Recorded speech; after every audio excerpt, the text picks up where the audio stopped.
quero cumprimentar os irmãos com a paz do Senhor.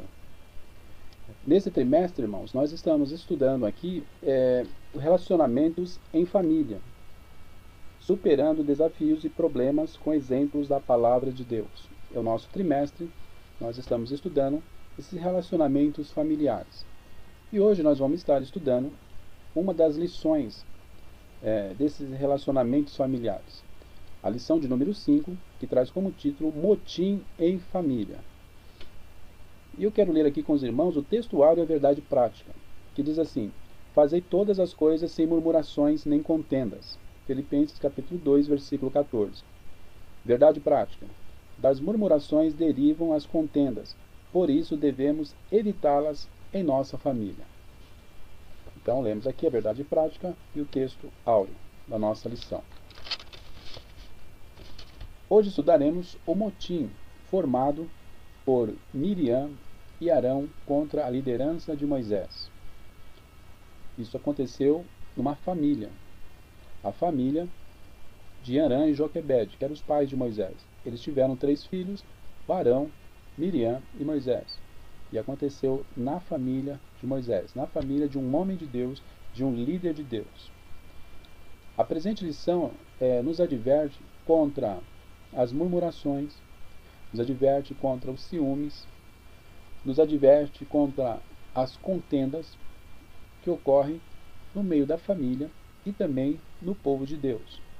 Não é só nas nossas famílias que acontece, mas também, no modo geral, nas igrejas. A influência negativa das murmurações. Veja que as murmurações acompanham os israelitas desde lá do Egito. Desde o Egito vem acompanhando as murmurações do povo israelita lá no deserto. Os irmãos lembram que Israel ficou no Egito, sendo escravizado por Faraó, e Deus um dia levantou Moisés, através de uma sarça ardente de fogo, e comissionou Moisés se tornar o líder para resgatar o povo que estava lá sendo escravizado. O povo vivia na terra de Gósen, que era a melhor parte do Egito, e ali tinha muitos rios, ali tinha muita vegetação, ali a terra era muito fértil, tudo que se plantava ali nascia. Mas um dia, Deus levantou o líder Moisés. Moisés foi falar com Faraó. Faraó resistiu, mas depois da 10ª praga, Faraó deixou eles irem embora. E eles saem ali de Gósen para Sucote, para Ramsés, que era a cidade que foi construída pelos hebreus. Então, eles saem de Gósen para Ramsés, que é uma cidade que eles construíram para Faraó. De Ramsés eles vêm para Sucote, vão acampar em Sucote. Sucote é uma região que ficava ali próximo de Piairote. Depois eles vão acampar em Piairote. Em Piairote houve a primeira murmuração deles, porque Piairote significa beco sem saída. À esquerda tinha montanhas, da direita também tinha montanhas. Na frente um mar vermelho, e na retaguarda atrás vinha o Faraó com seu exército. Então eles estavam num beco sem saída. E ali começaram a murmurar, dizendo que Moisés tirou eles do Egito para morrer no deserto. E ali Deus interviu, porque Moisés orou a Deus, e Deus mandou Moisés levantar o seu cajado em direção ao mar, e veio um vento e abriu o mar vermelho. E eles passaram a pés enxutos para o outro lado. Onde eles passaram, ali, irmãos, é o Golfo de Suez. Quando nós olhamos no mapa, tem o Golfo de Suez e o Golfo de Aqaba. São 2 chifres, são 2 braços de mar.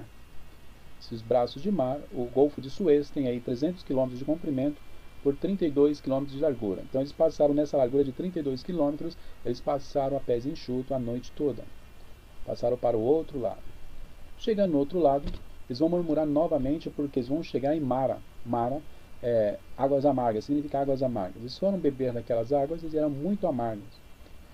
E aí eles começaram já a murmurar contra Deus, contra Moisés. Moisés orou a Deus. Deus mandou Moisés jogar um lenho na água. E a água se tornou potável. Se tornou uma água doce potável. E eles saciaram a sede deles. Saindo de Mara, eles vão para o deserto de Elim. E no deserto de Elim, eles vão encontrar ali um oásis. São ali 12 poços de água. E ali vão encontrar 70 palmeiras, um oásis. Deus os levou para um oásis. No meio do deserto, Deus sabia que havia um oásis ali e eles ficaram acampados ali. Saindo dali, eles vão para Refidim. que é uma outra parte ali do deserto. De Refidim eles vão para o Sinai. No Sinai Deus fala poderosamente com Moisés. E a gente, irmãos, vê que uma parte da história de Moisés ali no deserto, em certa ocasião, Deus disse a Moisés que ia enviar carne para eles se alimentarem. Porque eles estavam murmurando, porque no Egito tinha carne, e eles estavam murmurando, e Deus enviou codornizes. E ali Deus disse a ele que ia enviar carne para eles comer um mês inteiro. Só que antes Moisés disse assim, Deus, são 600 mil homens e eu estou no meio deles. Se degolássemos todas as vacas, daria para esse povo se alimentar? Se degolássemos todas as ovelhas, daria para esse povo se alimentar? Se pegássemos todos os peixes do mar, daria para esse povo se alimentar? E Deus dizia a Moisés, Moisés, a minha mão não está encurvada, Moisés. Verá se a minha palavra cumpre ou não. E diz que veio um vento e trouxe codornizes ao arraial dos israelitas. Eles comeram ali, irmãos, o mês inteiro, se fartaram. Mas os murmuradores, quando a carne estava nos dentes, eles morreram fulminados. Então a gente vê que Deus, ele trata seriamente contra os murmuradores. Deus vai tratar com cada murmurador, com cada pessoa que tem ciúmes na igreja de outros irmãos, de outras irmãs. De repente ali, irmãos, um novo convertido ali tem 1 ano, 2 anos de igreja, Deus levanta ele para um ministério, para um diaconato, batiza com o Espírito Santo, dá dons espirituais para ele. Tem muitos irmãos que estão 30, 40 anos na igreja, está lá, está lá sentado no banco, não é batizado com o Espírito Santo, e ele começa a questionar Deus e começa a ter ciúmes e começa a murmurar, e aí Deus vai tratar com ele em algum momento. Deus vai tratar com ele em alguma etapa da vida dele, porque Deus não tolera quem murmura, quem reclama, quem cochicha. Deus não tolera isso. Nós vemos exemplo dentro da palavra de Deus com os israelitas, como eles morreram. Muitos morreram de maneiras drásticas porque murmuraram contra Moisés e contra Deus. E aí ali do Sinai todos viram. Vejam, se nós fizermos um cálculo aí, irmãos, Moisés disse que tinha 600 mil israelitas de pé e ele estava no meio deles. Se cada um israelita tivesse uma mulher e 2 crianças, daria 2.400.000 israelitas. Fora os animais, que eram muitos. Então era muita gente, o povo era muito grande. E eles saem ali, estavam acampados ali no Sinai, eles vão agora em direção a Taberá. E Taberá é o local onde eles vão murmurar pela 3ª vez, só que Deus vai agora tratar com os murmuradores. Deus vai dar um basta nesses murmuradores.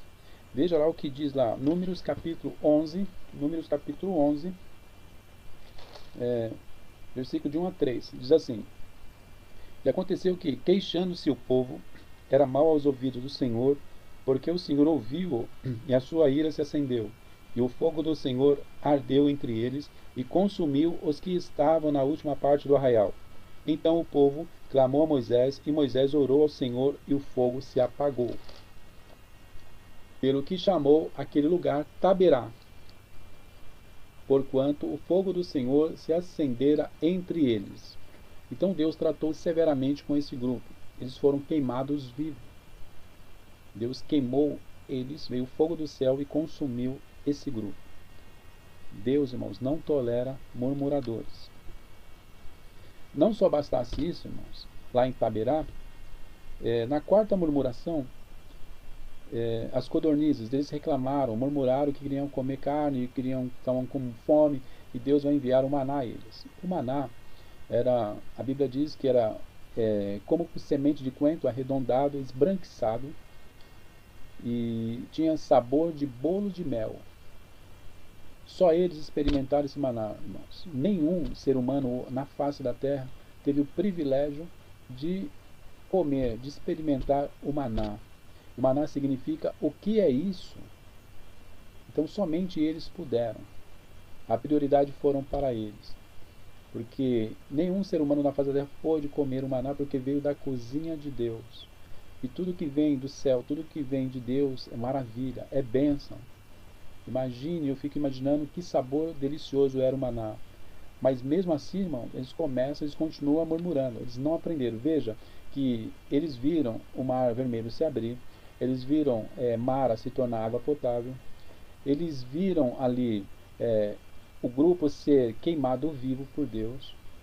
Eles viram ali o maná cair do céu, se alimentaram, tinham que levantar cedo para pegar o maná, e mesmo assim, irmãos, eles continuavam murmurando. Por quê, irmão? Eles eram ingratos. Eles eram arrogantes. A pessoa que é ingrato e arrogante, irmão, ele não vai muito longe. Ele vai ter uma queda muito drástica. Veja que Moisés foi separado como líder. Todos sabiam, esses 2.400.000 seres humanos sabiam que Moisés era o líder porque tinha sido levantado por Deus. E Deus levantou Moisés porque Moisés tinha capacidade para liderar o povo. No capítulo 12, temos a rebelião de Miriam e Arão contra Moisés. Eles se achavam, irmãos, os prioritários, os protagonistas.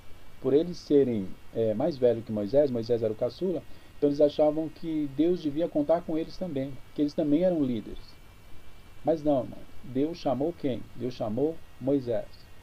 Miriam e Arão, eles iriam auxiliar Moisés. Eles não podiam tomar a frente de liderança nenhuma. Eles poderiam auxiliar Moisés. Então o ciúme tomou conta. É como hoje nas igrejas, irmãos, tem pessoas que têm ciúmes do maestro, ciúme da maestrina, porque ela está na frente e ele não está na frente, ou ela não está na frente. Tem ciúme do obreiro que está pregando a palavra de Deus e ele não é chamado nem para fazer uma oração, e aí começa a murmurar. Isso acontece na família dos crentes também, quando um irmão se destaca na igreja porque ele está orando, ele está se consagrando e Deus vai abençoando ele, vai abrindo as portas para ele, e o outro que não se consagra, que não ora, fica com inveja, fica reclamando, fica cochichando. Isso é um perigo, porque Deus vai tratar severamente com os murmuradores, com aqueles que reclamam. Então temos que estar vigilante contra isso, irmãos, porque tudo isso chama-se obra da carne. Gálatas capítulo 5, versículo 19. Ali tem uma lista das obras da carne. A segunda coisa que Arão e Miriam vão afrontar Moisés é com relação à sua esposa, que ela é cusita. E uma tradução está cusita, na outra está cuxita, porque ela é descendente de Cão. Ela vem da genealogia de Cão. Cão era quem, irmãos? Filho de Noé. Noé teve 3 filhos, Sem, Cão e Jafé. Uma tradução está Cão e tem tradução que está Cã. Então de Cão veio Misraim, depois de Misraim veio Put, de Put veio Canaã. É uma genealogia de filhos. E aí de Cuxi vai se casar com Semiramis e vai ter um filho chamado Nimrod, que é o poderoso caçador diante do Senhor. Gênesis capítulo 10, versículo 9. E de Nimrod, Cuxi vai morrer, o seu pai, ele vai casar com a mãe dele. Vai haver um incesto. E nesse incesto vai nascer Tamuz. Tamuz é o Deus Sol, que aparece lá em Ezequiel capítulo 8, onde as pessoas vão adorar, vão se tornar idólatras nessa época. Veja só que genealogia. E aí, lá em Canaã, essa genealogia de Canaã, eles vão se transformar nos cananeus, vão virar os cananeus. Virar os cananeus de Canaã. E os cananeus eram um povo muito idólatra. Além de ser idólatra, eles cultuavam Baal. E Baal é o diabo. Eles cultuavam o diabo. E cultuando o diabo, eles tinham as obras da carne infiltrada neles. Tinha ali a prostituição sagrada. Tinha ali entre esse culto os incestos que aconteciam. Tinha muita bebida. Ou seja, era um culto que tinha toda uma bruxaria, todo um contexto diabólico. E Deus sempre falava para os israelitas não se envolver com este povo. E aí desse culto a Baal vai surgir ali dos cananeus. Esse povo, os cananeus, eles vão migrar para outras regiões. Eles vão migrar para Sidom, Gerar, Gaza, Sodoma, Gomorra, Admá, Lasa e Zeboim. 8 cidades que eles vão levar essas bruxarias, esse culto a Baal. Por isso que Miriam e ali Arão não aceitavam o casamento de Moisés com a cusita, por causa dessa genealogia dela, que ela teve lá do passado, que vinha ela fazia parte, os antecedentes delas, os antepassados dela faziam parte dessas bruxarias. Então, Miriam e Arão vão se colocar contra Moisés, através do ciúme, das murmurações que eles faziam, porque eles não aceitavam a liderança de Moisés. Vamos ver, irmãos, uma coisa interessante, porque assim, Deus, ele chama pessoas para ministérios. Tem pessoas que são amigas, mas não tem chamada. Quem tem chamada é quem Deus separa realmente que tem ministério. Lá em João, capítulo 11, versículo 38, João 11, 38, diz assim, 38 a 44, diz assim, a epígrafe diz, Jesus ressuscita Lázaro. Jesus, pois, movendo-se outra vez, muito em si mesmo, foi ao sepulcro, e era uma caverna, e tinha uma pedra posta sobre ela. Disse Jesus, tirai a pedra. Marta, irmã do defunto, disse-lhe, Senhor, já cheira mal, porque é já de 4 dias.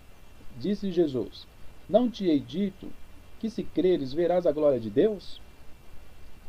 Tiraram, pois, a pedra, e Jesus, levantando os olhos para o céu, disse, Pai, graças te dou, por me haveres ouvido.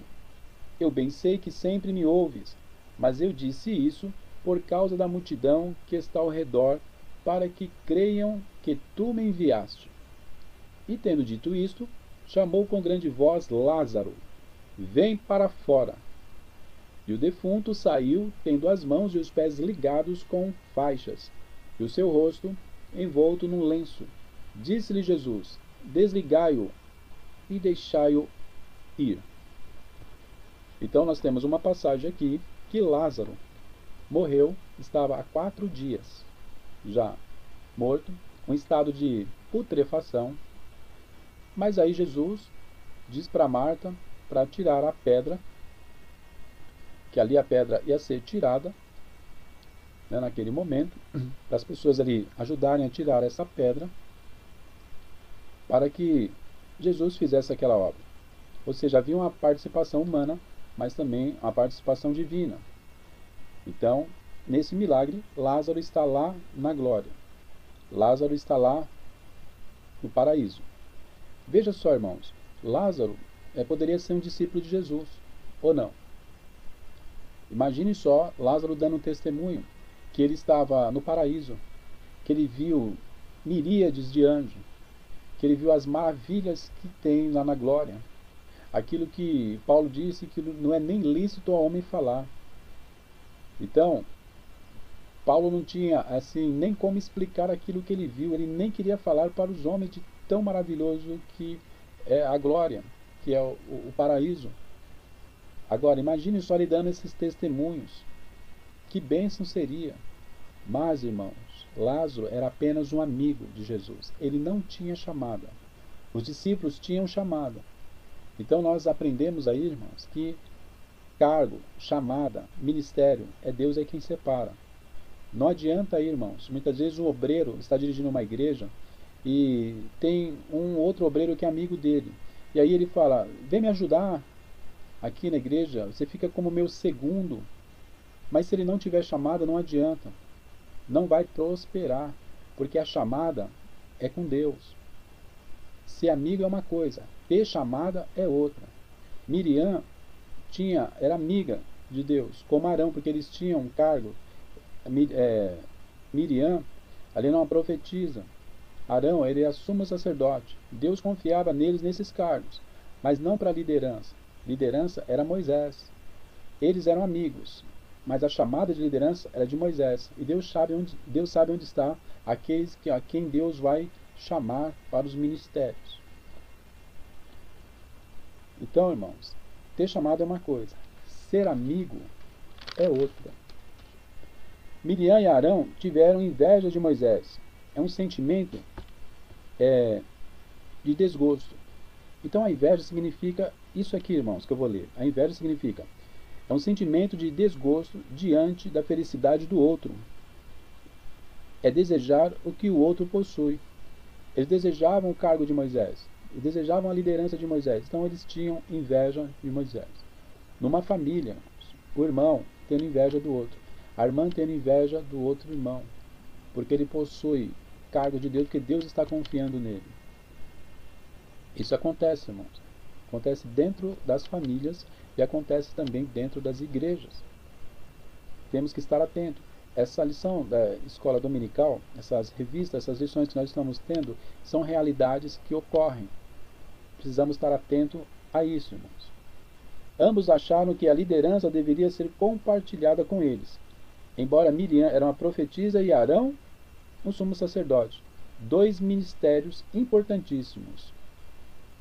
Mas o ministério de liderança era de Moisés.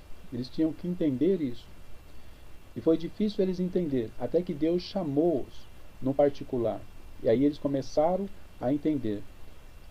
E aí Miriam foi a que mais sofreu nessa conversa que teve com Deus, porque Deus chamou eles em particular, chamou os três. Veja, irmão, jamais poderiam achar que tinham a mesma autoridade de Moisés. Eles tinham que compartilhar com Moisés, eles tinham que ajudar Moisés, auxiliar Moisés ali na liderança, mas não tomar a liderança. Porque quem tinha o cajado era ali Moisés. O cajado de liderança era Moisés. A inveja é um sentimento que destrói uma família, principalmente famílias cristãs. Então a inveja é obra da carne, ela destrói. Que nós venhamos, irmãos, ter um sentimento de Deus nas nossas vidas.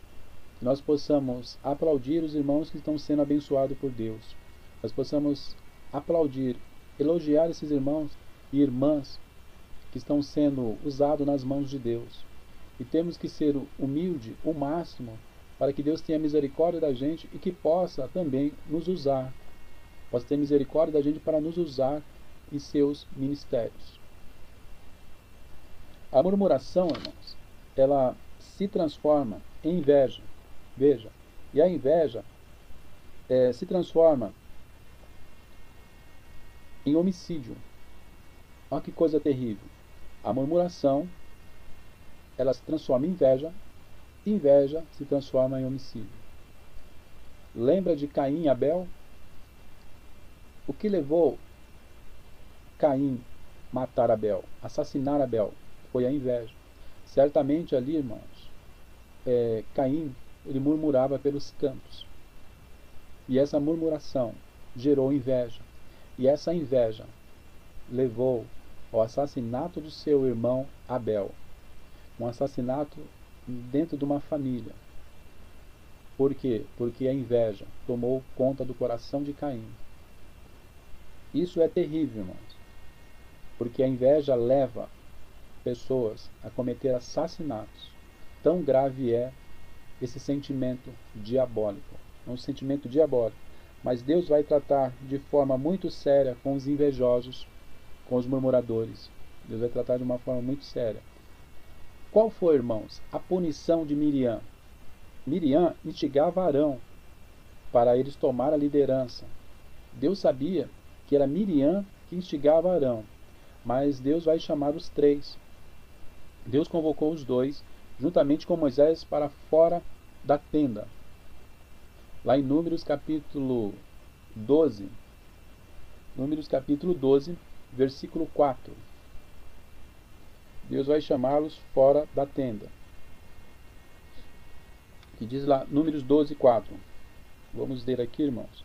Diz assim, Números 12, versículo 4.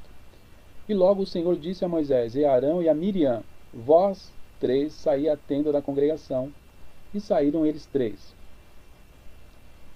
Então o Senhor desceu na coluna de nuvem e se pôs à porta da tenda. Depois chamou a Arão e a Miriam, e ambos saíram. E disse, ouve agora as minhas palavras, se entre vós houver profeta. Eu, o Senhor, em visão a ele me farei conhecer, ou em sonhos farei com ele. Não é assim com o meu servo Moisés, que é fiel em toda a minha casa? Veja, estou lendo aqui até o 7. Vamos ler só o 8, irmãos. Boca a boca falo com ele, claramente, e não por enigmas, pois ele vê a semelhança do Senhor. porque, pois, não tivesse temor de falar contra o meu servo, contra Moisés.